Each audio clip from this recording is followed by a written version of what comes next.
Meski di beberapa titik di lokasi Jalan Nurdin Panji mulai dilakukan perbaikan dengan cara tabal sulam, namun masih banyak galian yang belum dilakukan perbaikan sehingga membahayakan bagi para pengendara.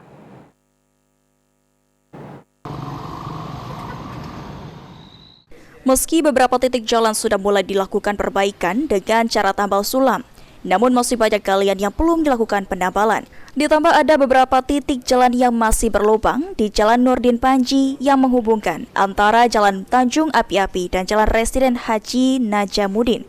Kondisi tersebut membahayakan pengendara, khususnya pengendara roda 2. Dengan adanya perbaikan jalan yang dilakukan, Ibrahim, salah satu warga, berharap perbaikan jalan segera diselesaikan sehingga dapat mengurangi kecelakaan di Jalan Nurdin Panji.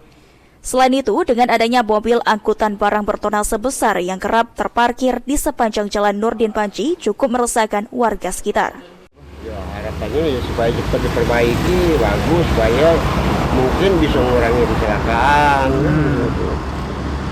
Dengan adanya jalan bagus, aktivitas lancar, dan lagi juga jalan bertemu atau harapan kami itu mobilnya bisa lancar lah, gimana caranya?